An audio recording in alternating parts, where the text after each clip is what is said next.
attention les Algériennes et les Algériens, attention, on va vous considérer, ça c'est un avertissement. C'est un avertissement gentil. Les Français élèvent la pression, ou font monter la pression petit à petit. Ils montent crescendo. Ils n'attaquent pas brutalement, violemment.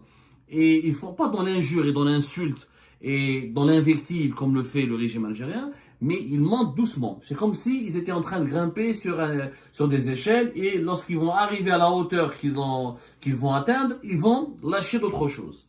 Là, ils disent qu'attention, l'Algérie, on va plus la considérer comme partenaire. Tout ce qui a été signé en août 2022 sera gelé. Quand un pays partenaire comme la France te considère comme, on l'a dit finalement, notre partenariat, on va l'enterrer. Cela signifie qu'il n'y a plus d'entente, il n'y aura plus de coopération, il n'y aura plus d'échanges positifs et fructueux, et qu'il n'y aura plus d'alliance. Parce qu'auparavant, il y avait une alliance entre le régime algérien et la France. De 2020, Bouteflika n'en parlons pas, malgré les relations conflictuelles permanentes, et des pics de tension de temps à autre, les relations ont été extrêmement bonnes. Et la France et l'Algérie sur la question du Sahel, sur la lutte contre le terrorisme, sur la question des migrations, sur la lutte contre les mouvements radicaux qui Daesh ou la Boko Haram en Afrique, même sur le dossier du Sahara occidental, il n'y avait pas autant de malentendus. En tout cas, il y avait une certaine entente très harmonieuse entre Alger et Paris à l'époque de Bouteflika. À l'époque de Tebboune, ça commence très très mal en 2020. Ensuite, il y a une petite réconciliation. Ça retombe en 2021. 2022 à 2024, il y avait une lune de miel entre Tebboune et Emmanuel Macron. Tebboune a soutenu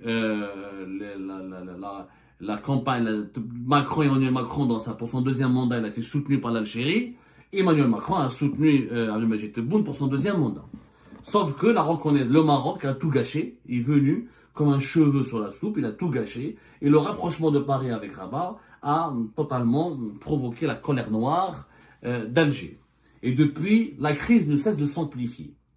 Et l'approche française a maintenant changé. Clairement, maintenant, on passe à l'attaque. On parle de déshonneur. Le déshonneur, c'était très dur. Un régime qui n'a pas d'honneur, c'est un régime mafieux. C'est un régime de voyous. C'est un régime qui n'est pas légitime. C'est un régime qui n'est pas fréquentable. C'est un régime qui n'a pas, avec lequel on ne doit pas parler, avec lequel on ne doit pas traiter. C'est un régime qu'on devrait mettre à l'écart de la communauté internationale. Donc le mot déshonneur sur le plan géopolitique et diplomatique est extrêmement lourd de sens. Et là, c'est un Macron qui est énervé, qui essaie de garder quand même sa colère. Parce que malgré tout, il dit « Nous aimons le peuple algérien et son histoire. Je demande l'Algérie que nous aimons, avec lequel nous partageons tant d'enfants dans l'histoire, entre dans une histoire qui la déshonore. » C'est-à-dire que il essaye de garder une porte ouverte pour le moment encore.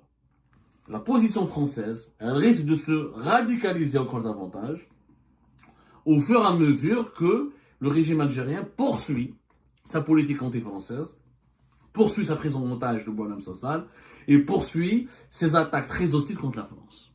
Donc nous sommes au début d'une nouvelle séquence qui aggrave les tensions les unes après les autres.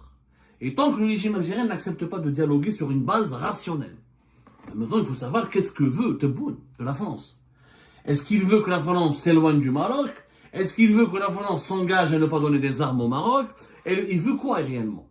Parce que si on veut que la France s'éloigne du Maroc, je pense que c'est une demande qui n'est pas réaliste. Qui n'est pas réaliste au jour d'aujourd'hui. Comment tu peux demander à notre État de s'éloigner d'un autre pays juste parce que toi tu as un problème avec ce pays-là? Ça ne semble pas logique. On en parlera dans d'autres émissions. Déjà, on a vu que ces pressions sur les partenaires de l'Algérie concernant le dossier marocain, elles ne sont pas du tout fructueuses. On a vu comment la Mauritanie s'éloigne. Elle s'est éloignée de l'Algérie. Elle a décidé de bâtir une alliance avec Abu Dhabi et Rabat à la fin de l'année 2024. Alors que 2023 et 2024, elle a subi beaucoup de lobbying et d'intenses pressions pour que la Mauritanie ne cautionne pas la politique marocaine dans la région, pour que la Mauritanie observe une certaine distance et elle reste dans le camp de l'Algérie au lieu d'essayer d'être neutre par rapport aux deux camps. L'Algérie, elle a tout fait pour absorber la Mauritanie dans une sorte d'alliance anti-marocaine. Le fameux Maghreb sans Maroc, avec la Tunisie par exemple, où la Mauritanie n'a pas voulu entrer dans ce jeu-là. Une certaine relance des discussions autour du Sahara occidental et autour du Polisario et de son statut. La Mauritanie n'a pas voulu entrer dans ce jeu-là. Donc, elle est la politique actuelle menée par l'Algérie, qui fait Sahara occidental une cause sacrée, et qui fait de la pression, ou du chantage, ou de l'intimidation, où à chaque fois on se dispute, si on doit se disputer à chaque fois avec un pays qui se rapproche du Maroc, ça va être ingérable dans les jours à venir. Mais franchement, ingérable. Et je pense que la crise algéro-française, elle devrait nous fournir des enseignements. Aujourd'hui, qu'est-ce qu'on doit demander à la France? À nous, parce que nous, on n'est pas au pouvoir, aux dirigeants algériens, de revoir leur copie et de savoir. Maintenant, la France a décidé de ne plus négocier, de ne plus rester, de ne plus subir. Les attaques sont réagir. Elle est en train de riposter, elle est en train de réagir.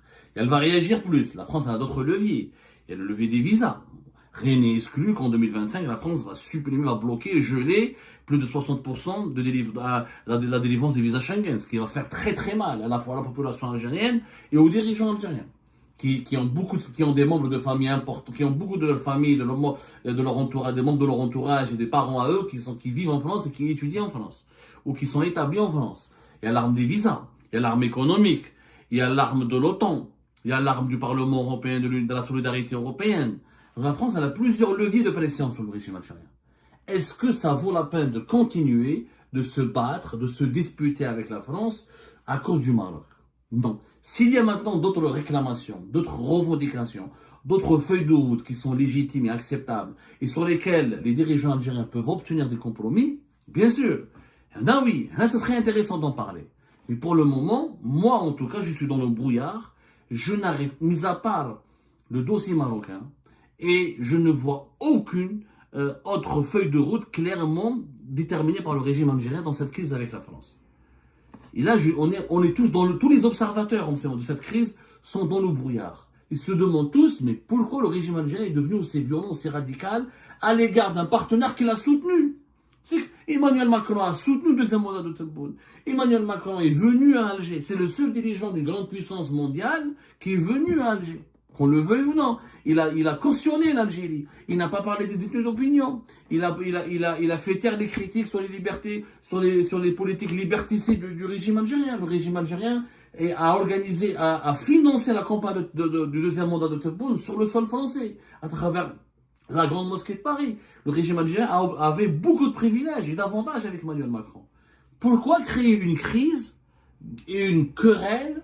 C'est plus une querelle aujourd'hui, c'est une animosité gratuite et méchante à l'égard d'un partenaire aussi précieux que la France.